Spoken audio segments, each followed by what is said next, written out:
right, hey, what's up, y'all? So I'm here to tell you that you need to learn how to do an elimination diet, and I'm going to tell you why. Years ago, before I found the power of real food, I had all kinds of symptoms, and I just thought they were part of the deal. I had digestive issues, I had acid reflux so bad that I took Zantac every single day before every single meal, and I didn't think there was anything wrong with that.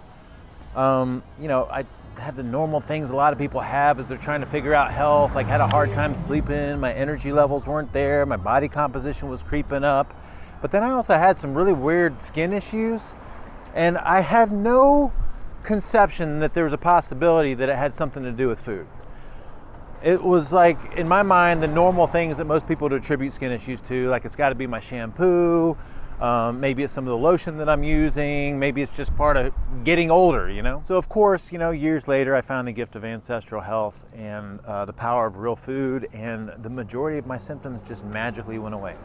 And I realized that there was a lot of stuff that I was suffering with that I thought was a normal part of the aging process that wasn't, that I didn't have to suffer with. And then I remember a few years into my real food journey, I'm looking, feeling, and performing better than I ever have in my entire life.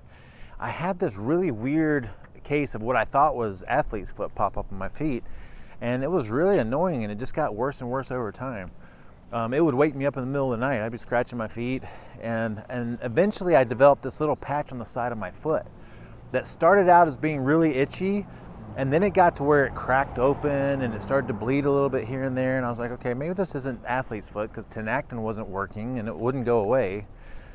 And we were sitting there one day at PT's having a beer with the boys, and as I was drinking a beer, I noticed it got itchier in the moment. And that was my realization that, gluten of any kind probably isn't such a good idea, but to be sure, I had to go without it for a little bit. And I did. And by the way, so there's a time that we did allow beer in the SHT because we said, okay, it's fermented. A lot of the CrossFit crowd endorses drinking beer, so this could be one of our vices. But I went without it I remember the first week, the itching subsided dramatically. My little patch didn't go away. It took an entire month for that whole patch to go away. But that was my realization that, first of all, gluten was something that I didn't tolerate. I don't think most people tolerate very well. But also, it was my realization that sometimes it takes a significant period of time to get something out of your system. So here I am today, and I pride myself on being a real foodie. I eat 100% fresh real food the majority of the time. And at the very worst, everything that I choose has appropriate ingredients. And I had this weird patch of itch pop up behind my knees, which I think is a crazy place to have a patch. Like, it's behind both of my knees. How does it happen between both of my knees? And, I had this realization that even in this real food realm, with approved ingredients, there are things that a lot of us probably don't respond very well to. And sure enough, with some of these protocols that we've developed, I've narrowed it down to what it is. It kind of blows my mind. But I want to share that information with you guys. So these are some realizations that I've had. So there's a few things that I've learned over the years. First of all, there's just certain things that we need to avoid all the time. They have no place in our way of eating. They don't serve us in any way. There are things within our realm of real food and approved ingredients that are probably messing with a lot of us, but we don't realize it because we're not sure what to look for, or we don't know that some of the symptoms we're experiencing could be triggered by some of the foods that we're consuming. Also, sometimes it takes time to dissipate something from the body. If I have an exposure to gluten, I have an itch in my foot for 3 weeks after I've taken gluten out of the diet. And then a lot of us are probably numb to signals when we're doing the wrong thing for a significant period of time. And then the cleaner we get, it's almost like the more we notice these things about ourselves, but it's really that the body now has this capacity to give you signals about what's good for it and what's not good for it. Now, early on in my career, about 10 years ago, when I first went through the Nutritional Therapy Association's NTP course, I learned a specific way to do elimination diets, and then since then I've been through several courses that had their own way of doing elimination diets. Come on. And then of course you can Google elimination diets and you're going to pull up a million different protocols. But what we put together is this really simple and easy framework that teaches you exactly what you need to know to do an elimination diet so that you can optimize the way that you look, feel, and perform. Now, the first step in this framework is understanding what symptoms to look for to know that your body's trying to tell you something's not right. And so we have a pretty comprehensive list of symptoms grouped by system category.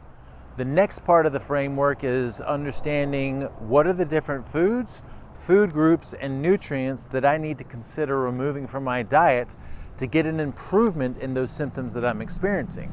The next part of the framework is understanding the time duration that I have to be without those specific foods to notice an improvement. The next part of the framework is understanding what to look for as far as improvements to know that this elimination diet is working for you. And then the final part of the framework is learning how to reintroduce these foods with specific self-tests that allow you to confirm whether these foods are good for you or not. Although your experiential knowledge by noticing your symptoms improve is probably going to be enough for you. Now, today I feel better than I ever have in my life. And a big part of that is because I'm constantly optimizing by paying attention to different symptoms and trying to figure out what's contributing to those symptoms, as subtle as they might be. And then I've got stories from so many people that have learned this progression from us, that have experienced true freedom from symptoms they thought were just a part of the deal. My really good friend Colby, he had this really weird skin condition, and he just thought it was a part of who he was. And it seemed to flake when he got into the sun. He had these little weird splotches all over his skin. And through the process of this framework that we taught, he ended up figuring out exactly what it was that was contributing to that. And so when he avoids that, he does not experience the skin issue symptoms, and when he brings that food back in on rare occasions, his skin issue kind of flares up. And then my homegirl Arnica, man, I remember when she first moved down here to Vegas, she was super moody. You wouldn't consider mood to be a symptom, but it was. And you know, we've done a lot of elimination diets with her at this point already, but she was doing a little bit of dairy at this time. And we found out that when she pulled out just even the little bit of full fat heavy cream that she was putting in her coffee, like that was enough for her moodiness to change. And then even here recently with her, we've learned that you know, she has a lot of residual kind of allergy type symptoms, and we couldn't figure it out. We've been as clean as we can possibly be with just about every freaking food group. We've done a ton of elimination diets, but using this framework, we were able to pinpoint her symptoms to histamines. And now, you know, she's pretty much asymptomatic because we know exactly which foods she responds to and which ones that trigger her symptoms. And then even here recently, you know, my good friend Rich came to me, and guess what? He had the same exact itchy circles in the back of his knees. I don't know why this shows up in the back of the knees. And using this framework, he's pinpointed and eliminated the trigger ingredients. And it's very liberating because now we know for sure what things to avoid to keep us from having these symptoms. So what I'm trying to say here is that you may be experiencing some symptoms right now that you think are just a part of the deal and you're gonna have to suffer with for the rest of your life, that you can do something about. Those nagging little allergy symptoms, skin issues, digestive issues, even mood and energy issues can probably be improved or completely eliminated by learning the proper way to do an elimination diet.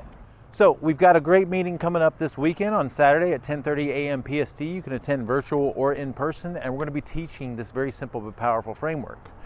We're going to be giving you a list of symptoms to look for. Some of them you might not expect, and we're going to be grouping those by system category. We're also going to be giving you a comprehensive list of foods and nutrients that you want to consider removing and eliminating from the diet to see some improvement in these areas. And we'll also give you some ideas of what type of symptoms those different food groups trigger. We're going to give you a protocol for the different durations of time that you need to go without these specific foods to see an improvement. And we'll also talk about how to reintroduce properly using some different self-testing protocols. Now, as part of this seminar, you're going to get our nifty little handouts. We've got some summary worksheets that explain the framework, that list out all the different symptoms, system categories, food groups, and nutrients that you want to consider removing, time durations. And then we got this cool little worksheet that you can write down and acknowledge the symptoms that you're trying to resolve, the food groups or nutrients that you're eliminating. You've got a little calendar that you can track how much time you're going without that specific food or food group or nutrient, so that you can stay on track with everything. Now, to RSVP, if you're a part of our community, simply go over to events, and as usual, we have an in-person and a virtual that you can RSVP to.